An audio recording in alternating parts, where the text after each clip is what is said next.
how I came to find Islam, the story goes back a long way, back to 2000, 2001. And I was living in the States at the time in Dallas, Texas.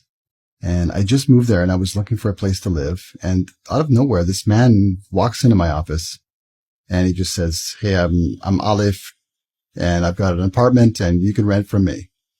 And he was from Bangladesh, by the way. And at the time, I didn't know anything about Islam and didn't understand the concept of how if you're a Muslim, you should help people who are wayfarers. I had no concept of this.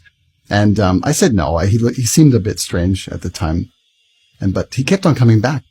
He just day after day after day. I just couldn't understand the persistence of this person. Like, what does he care about me for? So eventually I said, okay, sure, I'll go and take a look, and saw it. It was a nice apartment. So I rented from him. And a few days later, we would start to chat about life, and eventually it turned to religion. And he asked me a very key question. He asked me, is it possible that you've been misguided about religion? And I thought for a moment, and I said, well, yeah, of course, it's possible.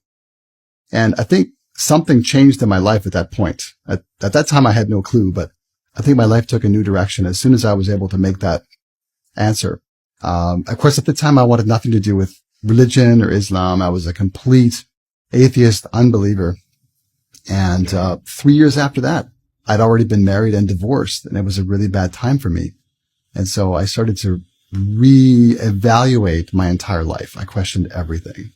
And I withdrew into a little shell within myself. And I started to read again. I wasn't much of a reader.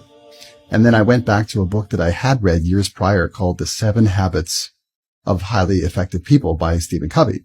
So I read that again, hoping to find some answers. Nothing really happened for me until I got to the back of the book. And there was a list at the back called Wisdom Literature. And I just started to methodically read over the books in that list, including some religious books like the Bhagavad Gita, which I read. I thought, okay, that's pretty good. And then eventually I got to the Quran. I thought, oh, okay.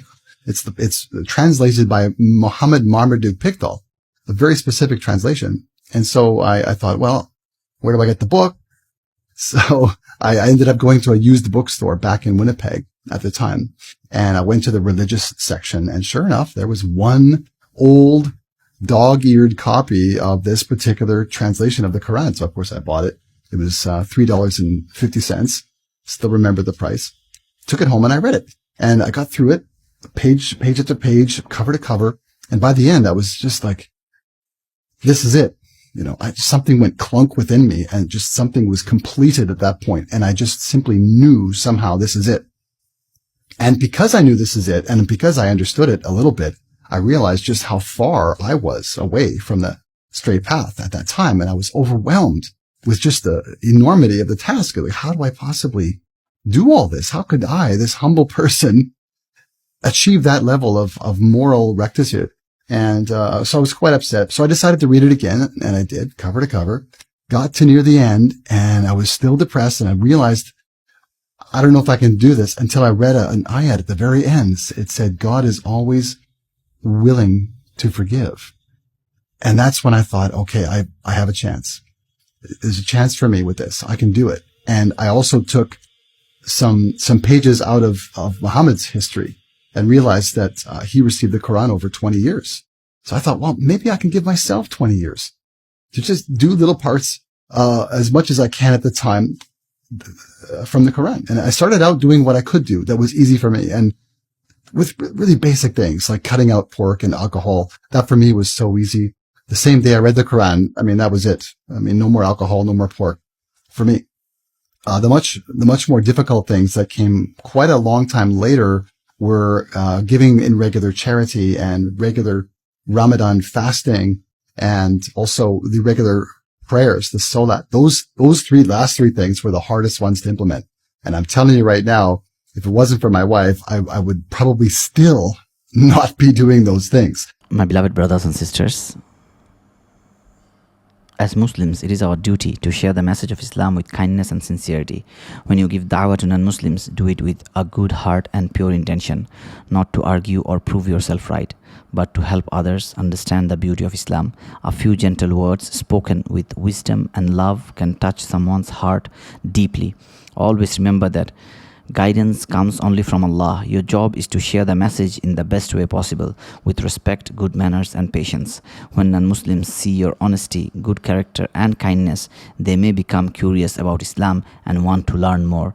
Your actions often speak louder than your words. Be ready to answer questions calmly and with knowledge. If you don't know the answer, it's okay to say, I will find out for you. This shows humility and sincerity. Share simple truths like the belief in one God, the importance of peace, mercy, and helping others. Islam's message of justice and compassion can open many hearts. Finally, always make dua for those you speak to. Ask Allah to guide them and to guide you in showing the truth of wisdom, even if they don't accept immediately. Your good example might plant a seed that grows later. Be patient, keep doing good, and trust that Allah will reward every sincere effort made for His sake.